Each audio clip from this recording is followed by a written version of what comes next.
Hello there you guys, welcome to another one of my live videos, and this is currently my Manchester United versus Barcelona preview. Of course, as I did say to you guys yesterday, I will be doing the preview today of course as well, and we do know it's Manchester United versus Barcelona in the Champions League quarter-final, first leg at Old Trafford on Wednesday night of course as well. I'm really looking forward to it indeed. Manchester United, it's going to be a mouth-watering clash, and Manchester United are coming up against an elite opposition of course as well, so potentially Manchester United are going to be underdogs going into this game. Obviously, most recently, we've been in a bad vein of form, of course, because we've lost 3 of his last 4 games. But potentially, as we all do know, that the winners of Manchester United and Barcelona, of course, do play the winners of Liverpool and Porto, and the winners of Tottenham, Manchester City play the winners of Ajax and Juventus, of course, as well. So potentially, as we all currently know, Barcelona, one of the best teams in the world still, to be quite honest with you. Obviously, they've got arguably, one of the best players in the world, of course, through Lionel Messi, and Manchester United have got sort of figure, Messi out, of course. Well, it's going to be a huge task for the likes of Smalling and Lindelof, coming up against the likes of Messi, who's in great sensational form, and Luis Suarez, and all that, as well. But Barcelona are a great team, they've got great players, in their squad, as I said. Obviously, they're going to be winning the La Liga yet again. I think this is going to be their fourth La Liga title in 5 seasons. Obviously, they beat Atletico Madrid at the weekend, by 2-0 as well. Obviously, they've also got lots of money, of course. They're a well-established club. They've got an ecstatic stadium at Barcelona as well, and they've got great players in their team. So essentially, we do know how difficult this is going to be, for Manchester United, of course, as well. A bit of team news, I want to give you an update, going into the game, of course, as well. Potentially, I think Barcelona, I think it did say Ousmane Dembele has got a hamstring injury, of course, as well, so he may not be featuring for the game on Wednesday night. Ousmane Dembele is 21, 22, so he's still very young, and he's sustained quite a few injuries as a Barcelona player, of course, especially in his first season with Barcelona. He's still young. Barcelona paid around 105 or was it 106 million pounds for him from Borussia Dortmund a couple of years ago as well. So potentially it has basically said that he's got a hamstring injury. I think Barcelona have got Rafinha out for this season, of course, as well. Potentially a bit of Manchester United's team news, going into the game as well. It's also said that Marcus Rashford, could return for this game. Obviously, he missed the Wolves game, due to an ankle injury he had sustained, Marcus Rashford. So potentially, hopefully, he can be available for this game against Barcelona. And Herrera, of course, had missed the Wolves game as well. So Solskjaer did rotate in the midfield against Wolves. He made about 6 changes against Wolves, did Ole Gunnar Solskjaer. He obviously brought Fred McTominay in that midfield, of course, as well. And he made 6 changes in the game. So I think Herrera could reportedly be available for the game against Barcelona, because I think it did say he sustained some kind of knock. We do know that Bay, still out with a head injury. He's been in and out of the team this season as Eric Bay. We do know that Darmian's still out, with a knock. Valencia's still got a calf injury. Sanchez, of course, is still out with a knee injury as well. I think he's set to be back in contention, sometime this month, of course. Well, so he will rotate it a little bit with Ole Gunnar Solskjaer. But do I fear Barcelona? Well, not really, because obviously, Manchester United, as I did say, performed a great, fantastic, miraculous comeback against PSG, in the last round. It was good to see Manchester United, make history in the Champions League, coming back from a 2-goal deficit in the first leg and then winning 3-1 in the second leg at Paris Saint-Germain, of course. And obviously Manchester United in that game had 10 first-team players out. Of course, Barcelona obviously, won 5-1 against Lyon in the last round as well. So potentially Barcelona are going to be obviously, one of the favourites, to win the Champions League, as we all know, as well. But it's going to be a very entertaining game. As I said, Barcelona, a well-established club, they've got loads of money, of course, as well, and they've got great players in their team that Manchester United, of course, have got to be aware of, as we all know as well. I think they've scored 81 goals this season in the La Liga of Barcelona as well, but potentially, they've also got that Ivan Rakitic of Barcelona. For me, I think he's a really good midfielder, is Ivan Rakitic, to be quite honest with you, but comparing Pogba and Ivan Rakitic, I think when Paul Pogba's playing at the right vein, when he's playing at the right manner, and, when he performs really well, I think he's better than Ivan Rakitic, to be quite honest, because Paul Pogba's one of the best midfielders in world football,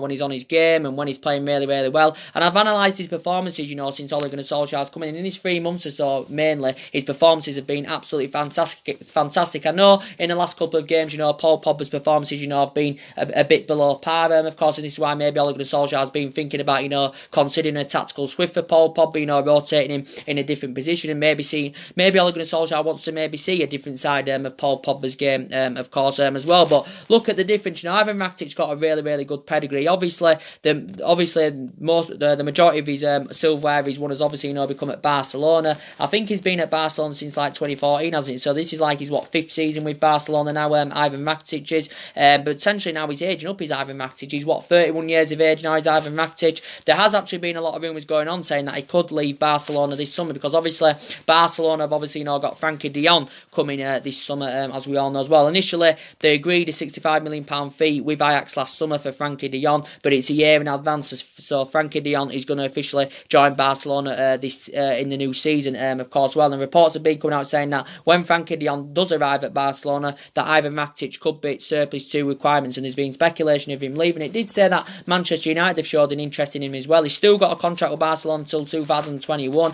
but I don't think he's keen on leaving Barcelona. I do think that Ivan Rakitic does actually want to stay at Barcelona, of course, as well. But potentially, obviously I don't think this is the Barcelona that beat Manchester United in the 2009 Champions League final, in the 2011 Champions League final. Of course, we lost 3-1 and we lost 2-0, of course. Well, but reverting back 11 years ago, Manchester United beat Barcelona by 1-0 by Paul Scholes. This was back in 2008, and obviously went all the way that year, because obviously we won the Champions League in Moscow against Chelsea. But we beat Barcelona in the semi-final. But I just think it's going to be totally different to that, because I don't think we're good enough to keep a clean sheet in over the two legs, of course. And Barcelona are a great team, with quality players, as we all know. So potentially for me, we've got to maybe take a 2-goal deficit, to the new camp, if we've got any chance of progressing, to the semi-finals of the competition, in my opinion, as well. But we do know, that I think Barcelona, the Barcelona manager, is aware of himself, that Manchester United, can play well. Because, as you've noticed, we do seem to rise to occasions like this, to be quite honest. We're good on the ball. We can be good on the ball. We're very, very powerful, of course. And we've got the likes of Rashford and Martial, who've got, we've got immense talent. The young upcoming talent as well. The likes of Rashford, Martial and Pogba and all that could cause problems for Barcelona, of course, as well. We do know that Barcelona do like to play that tippy-tap and all that, and that's what Barcelona do, to be quite honest with you, and that's obviously what makes them so good. Obviously they've got Lionel Messi. That's going to be the key danger to Manchester United, and Smalling and Lindelof have got to be up to the occasion against Lionel Messi, and we've got to stop Messi getting hold of the ball in the game, and that's what Manchester United have got to figure out. But as I did currently say, we do it either way. We do know, obviously, I don't think we're going to win the Champions League, of course. So essentially I think we're going to have to focus on trying to finish in the top 4. I think we've got to win we've got to win 5 of our remaining 6 games. I think if we've got any chances of finishing in the top 4, as Ole Gunnar Solskjaer was explaining about that as well.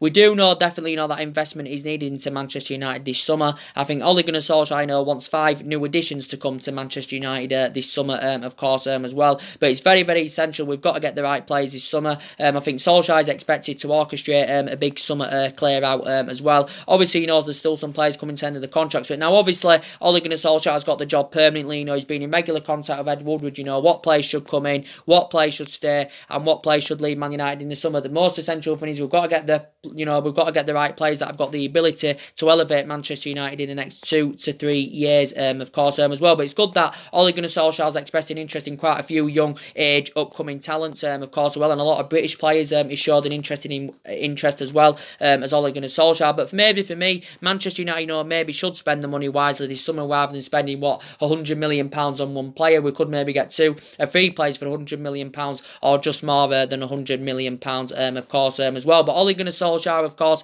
has identified the areas where he thinks Manchester United need to strengthen up. I think we definitely need the right back. We need a couple of additions in that midfield. I think his priority, of course, is to get a right winger as well. And I think we do need a central defender. Someone that can go alongside Victor Lindelof. I think from the left-hand side we're really, really okay. Because obviously, the majority of our attack is coming from that left-hand side, as we all know, as well. But obviously, Ole Gunnar Solskjaer wants to build a squad, worthy of our history. And you can see, you can definitely, see the deficiencies in the squad, without a shadow of a doubt, indeed. But potentially, as I did currently say, Ole Gunnar Solskjaer is still in the process of rebuilding this Manchester United team. We didn't spend out in January, of course. We didn't spend much last summer. We didn't get as priorities last summer. So it's essential that we get the right recruitment in the summer, of course, as well. But I do think we're going to get around 200 odd million for 5 players. It's going to cost us probably over 200 million pounds, or something like that, as well.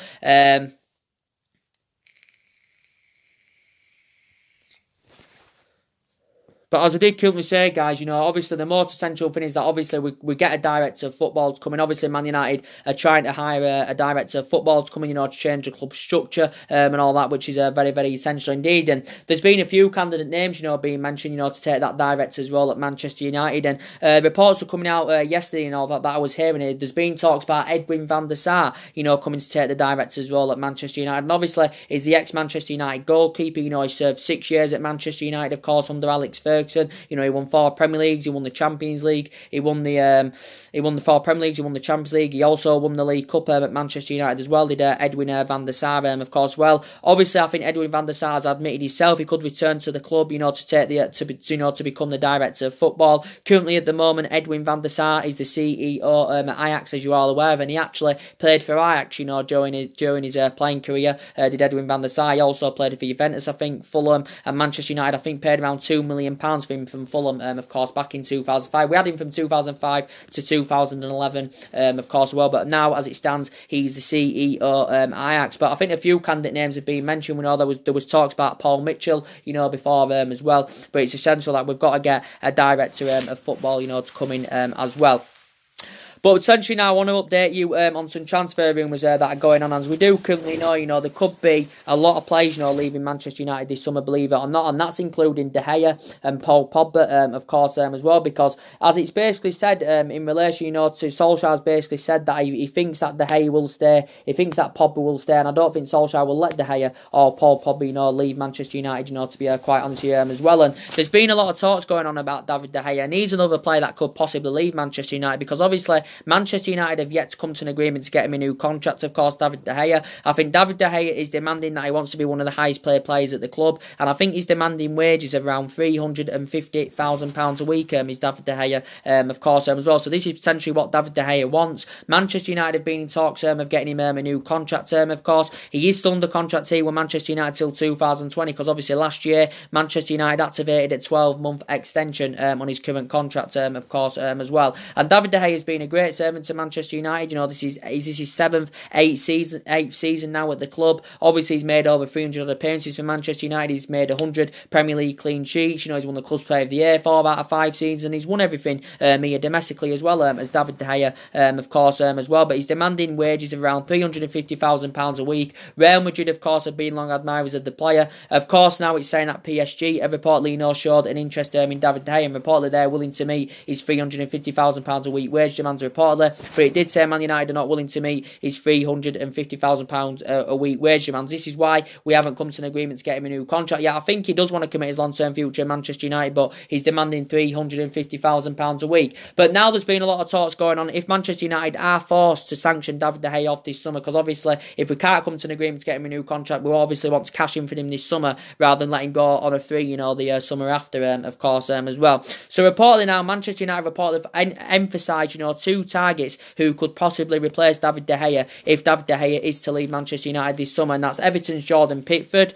and also Atletico Madrid's Blanc has also been mentioned as well. And it's obviously just revealed that Ole Gunnar Solskjaer is reportedly interested in signing Jordan Pickford if De Gea is to leave Manchester United this summer.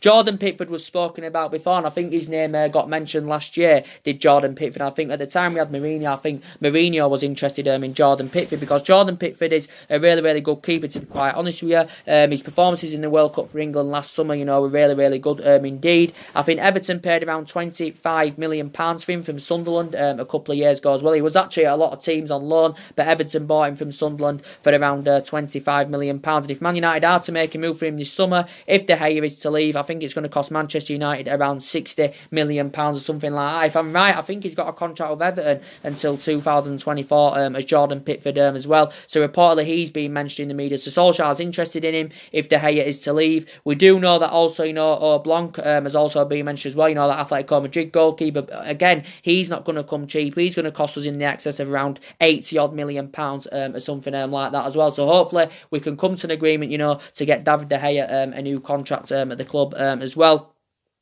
And then you've got Paul Pogba, of course, as well. Now, Paul Pogba reportedly now is demanding that he wants an astronomical salary of around £500,000 a week, Paul Pogba, if he's to stay at Manchester United, if he's to remain loyal at Manchester United, and if he is to sign a new contract at Manchester United. Reportedly, he's demanding that he wants around £500,000 a week. So potentially, again, he wants to be the highest paid player alongside Alexis Sanchez at the club. And as I did currently say to you guys, you know, what Sanchez is currently receiving, it's totally affecting our wage structure, because obviously, you know, Sanchez is our highest paid player, and obviously now we've got other players, you know, that are demanding, you know, quite a bit more money. So what Sanchez, you know, is currently, you know, on, you know, it's totally affecting our wage structure. You know, it really is, to be quite honest, because obviously Paul Pogba at the moment is on 300 grand a week, so basically he's demanding an extra £200,000 pay rise if he is to stay at Manchester United, and if he is to sign a new contract with Manchester United, as we all know as well. Paul Pogba's still under contract with Manchester United till 2021, so he has still got over 2 years left on his deal. I think there is an option of a further year, of course, as well. There has been a lot of talks about him, you know, possibly going to Real Madrid this summer. You know, Zinedine Zidane likes him a lot. Zinedine Zidane's a big admirer of Paul Pogba, as we all know as well. And reports came from Spain, you know, the other week, actually saying that Paul Pogba's made a decision on his future, and reportedly, you know, he's spoken a lot about Real Madrid, and reportedly he does want to leave Manchester United this summer. And he's described Real Madrid as a dream club. You know, he likes Real Madrid a lot. He said Madrid's a dreamer for anyone, and even his agent Raiola has obviously, you know, been in the process of finding him a new club. He's been to Madrid and had a couple of, you know, negotiations with Real Madrid. He's also been to Manchester, you know, negotiating a summer move for Paul Pogba, of course, as well. But there has been a lot of reports coming out, reportedly saying that Real Madrid are preparing to put a bidding of around £125 million for Paul Pogba, reportedly, as well. But obviously, if agreement was made in the summer, obviously his agent Raiola, you know, would get some of that money, of course, as well. But I don't think Ole Gunnar Solskjaer is willing to let him go. I think Solskjaer's actually, you know, spoken to Paul Pogba. Solskjaer's insisted that Paul Pogba, of course, is happy at Manchester United, of course, as well. And it did reportedly say the other week he was demanding around 14 million a year if he was to go to Real Madrid, which would potentially, you know, make him the highest paid player. There's also been talks about him going back to Juventus, of course, as well, making him return back to Italy, where, to be fair, he did have 4 great years. But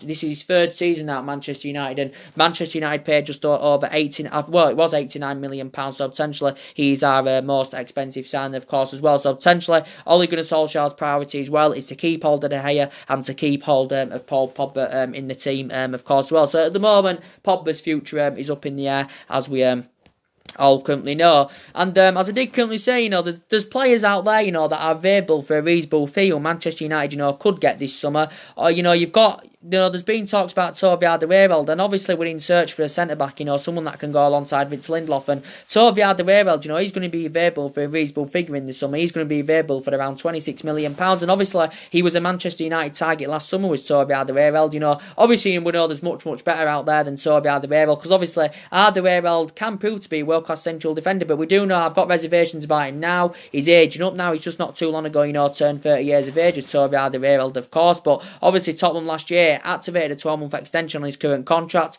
They included a release clause of £26 million, so we do know he's going to be available for £26 million this summer. He's Alderweireld. He's well Premier League proven, and, you know, I do have reservations about him. I think he has lost that yard of pace, you know, to be quite honest with you, but obviously he's going to be available for £26 million, of course. So potentially, as I did say, maybe we should spend the money wisely, because we've been known for spending big on one player in the past. You know, we've done it with Pogba, 89 million, Lukaku, 75 million. So maybe we could get, you know, maybe 2 or 3 players for £100 million, or just more. Maybe Toby Alderweireld, you know, would be one of them, of course. And do you think he'd address our defensive deficiencies? He's 30 years of age, don't get me wrong, you know, he's obviously aging up now, he's Alderweireld, but don't forget, he's Premier League proven, as we all know as well. And obviously, you know, Manchester United have obviously, you know, been interested in Raphael Varane as well. You know, there's been a lot of talks, you know, going on about him, and obviously he's on another level, you know, to Toby Alderweireld, of course, you know.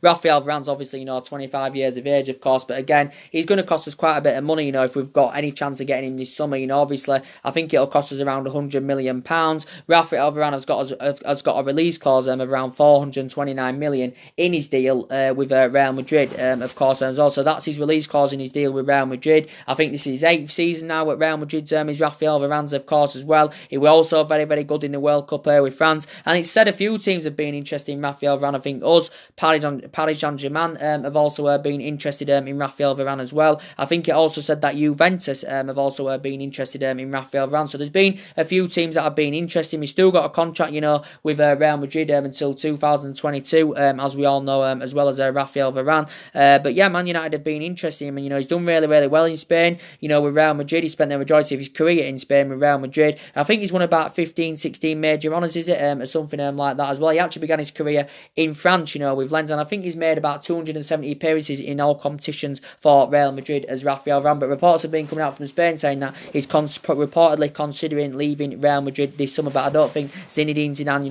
will let him go. But he's got a huge release clause of £429 million, of course, as well. But he'd cost us quite a bit of money. He'd address our defensive deficiencies because his defensive capabilities are good. He shows that ability to play out from the back. He's really, really good, and he reads the game very, very well. And he looked good alongside Victor Lindelof in our back line, without a shadow of a doubt, indeed. But another player you could get for a reasonable figure as well, is that Aaron Wan-Bissaka. He's another player, we can get, for a reasonable figure. Right back, as we all know, I think his defensive capabilities are supposed to be very, very good. Only young, one of England's youngest upcoming talents, Aaron Wan-Bissaka, as I said, only 21 years of age, of course, British as well. And I think he'd be a perfect successor to the likes of Antonio Valencia and Ashley Young, of course, as well. And he's available for a reasonable figure. I think reports are coming out the other week saying that Man United were preparing to put a £35 million bid in for him. I think he's valued at around £40 million, is Aaron Wan-Bissaka, and I think he's Ole Gunnar Solskjaer, he's one of Ole Gunnar Solskjaer's, prime targets, is Aaron Wan-Bissaka, of course, as well. Again, Declan Rice, he could be available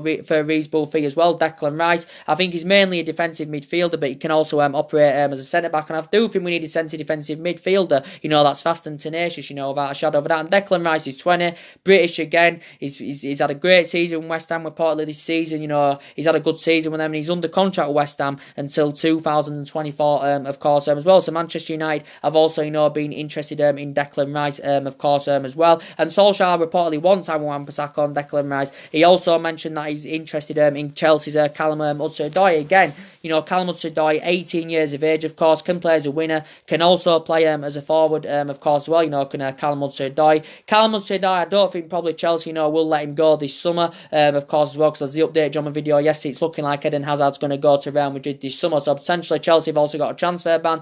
I don't know if that's going to get lifted or not, but I don't think Chelsea want to lose Callum Hudson-Odoi, because Chelsea were reluctant to let him go back in January. It was actually Bayern Munich's top priority, back in January. Bayern Munich had held talks, Bayern Munich had a host of bids, turned down for Callum Hudson-Odoi.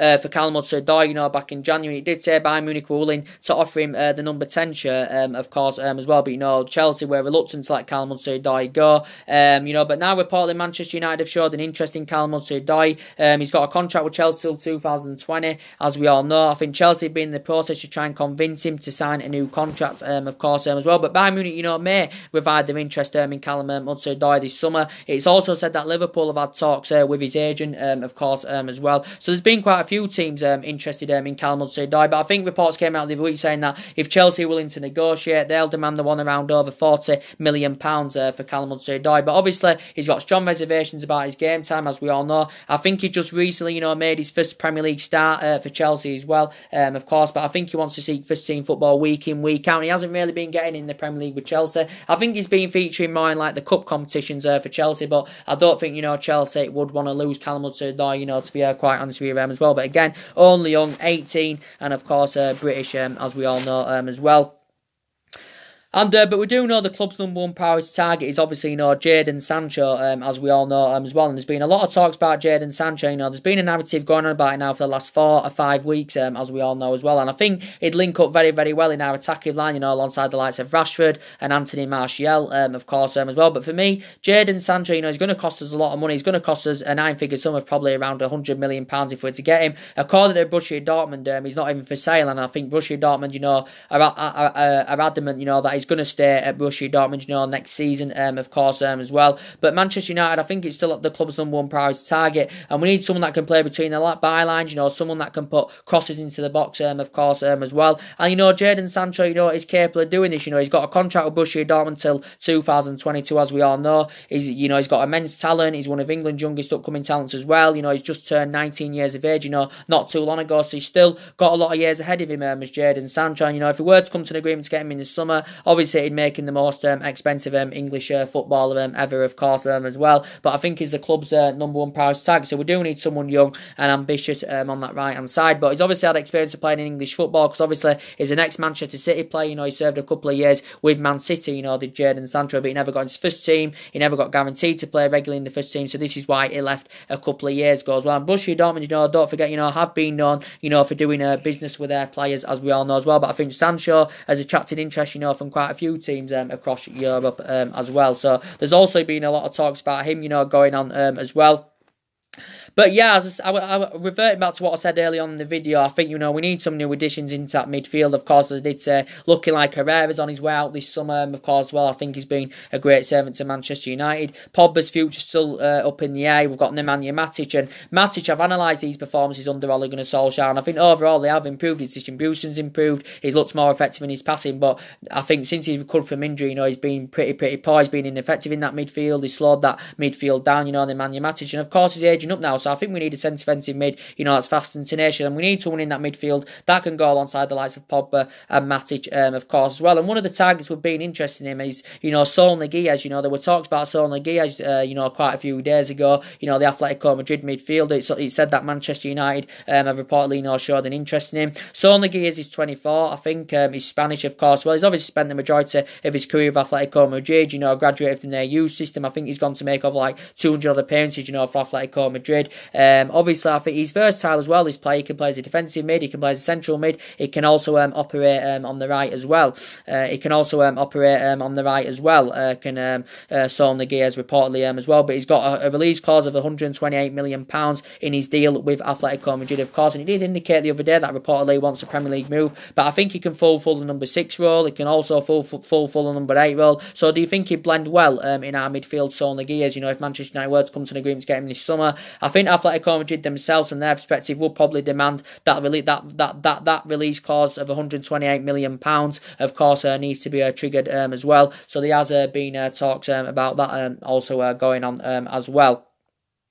But yeah, Saul Niguez, I don't really know much about him, but reportedly I've heard that he's a pretty decent player. You know, he's young, he's got a lot of years ahead of him, you know, to be quite honest with you as well. So I also heard about that as well. And as I already said, you know, players are definitely, you know, going to leave United this summer. It's like Valencia's on his way out of the club. You know, he's been here 10 years. Obviously, we opted against that decision, you know, to give him that new 1 year extension. So it's like Valencia's on his way out of the club. Rojo's definitely on his way out of the club. He's enjoyed a very, very difficult time at Manchester United. You know, his career has been affected really, you know, with a string of injuries he's suffered as a United player. You know, if we get a new centre back in this summer, you know, Eric Bailly, of course, you know, could be on his way out as well, because he's been in and out of the team this season for Manchester United, of course, and he's made about 49 appearances in the Premier League as Eric Bailly. I think he's only scored that 1 goal, of course, as well. This is his 3rd season now in the process with Manchester United, Eric Bailly. So I think he could be on his way out in the summer as well, could Eric Bailly, if a new centre-back comes in. Jones, and obviously Phil Jones' future is still uncertain. Obviously Matteo Darmian, he's enjoyed a very, very difficult time at Manchester United. I think he could be on his way out in the summer as well. And obviously for me, I don't even know if Fred's a long-term solution, to be quite honest with you. I know we got him last summer for £47 million, was it, from Shakhtar Donetsk, but, you know, I've got strong reservations about him. He really hasn't had the opportunity, but, you know, when he's had the opportunity, you know, for me, he just hasn't been impressive indeed, and I don't know if he's a long-term solution. Definitely Sanchez on his way out of the club, as we all know as well. He's currently out with a knee injury at the moment. Obviously, considering his substantial wages he's on, obviously it's going to be hard to find a buyer for Sanchez this summer, of course, as well. It's going to be extremely difficult. But, you know, he's lacked goals. You know, when he's played, he's just lacked goals. You know, that just emphasises how ineffective he's been. You know, he just hasn't fitted under Ole Gunnar Solskjaer's system. You know, when he has played, he just looks so restricted. It just looks as though he hasn't been getting that freedom, of course. And he's not playing to the highest level anymore. He's age 30 now. You know, he's lost that yard of pace, of course. Well, I think he'll end up losing that number 7 shirt, to be quite honest. I think he's been in now 15, 16 months, you know, Sanchez, but I think that there won't be many teams that will be able to afford to pay his current wages, so we may consider loaning him out in the summer, you know, may consider, unless, or, you know, Sanchez is willing to take some kind of wage cut. I do not know, but I think Man U will get rid of him in the summer. I think Juan Mata could be on his way out of the club as well. He comes to an end of his deal at the end of the season as well, so he also could be on his way out. There were talks about, you know, Barcelona being talks of getting him on a free transfer.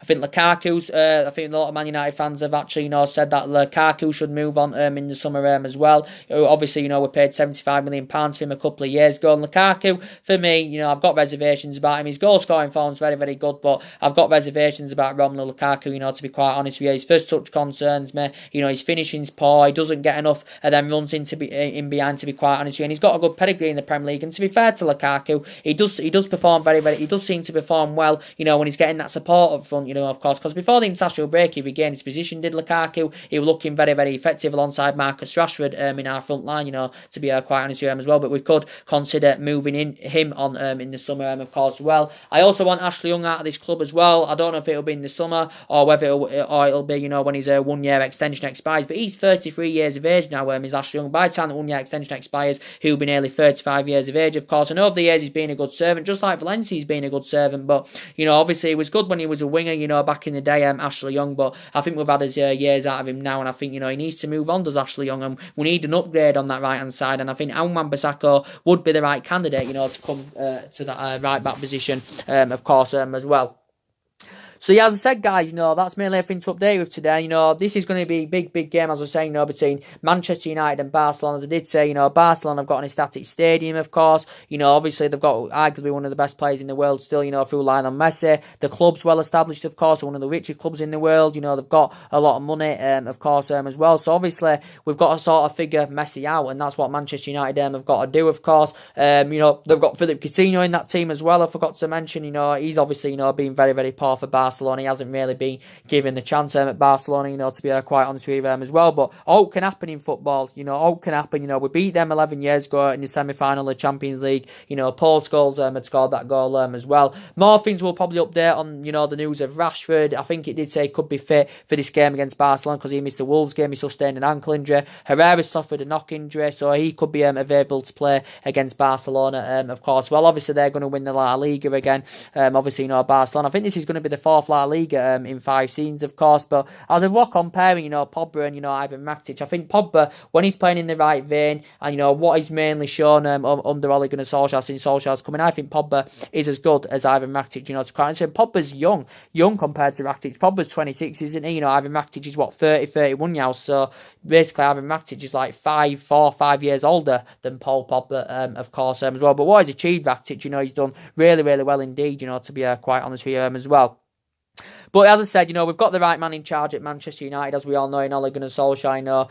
Going on to next season is obviously going to be the major test, of course. And obviously, Ole Gunnar Solskjaer knows the club inside out. Obviously, him being a great player for 11 years at the club. Won a lot of trophies, scored a lot of goals, as we all know as well. And another good thing is, as well, when we do go to the new camp in the second leg, it's going to bring back a lot of memories for Ole Gunnar Solskjaer. Of course, in 1999, of course, when Manchester United, of course, won the treble at the new camp against Bayern Munich, of course, and obviously Ole Gunnar Solskjaer scored the winner, so that's going to bring back a lot of memories for Ole Gunnar Solskjaer. But I know we're going to be underdogs in this game, but don't totally write us off too quite honestly, because I don't think this is the Barcelona of the Barcelona, in the 2009 final, in the 2011 final, of course, as well.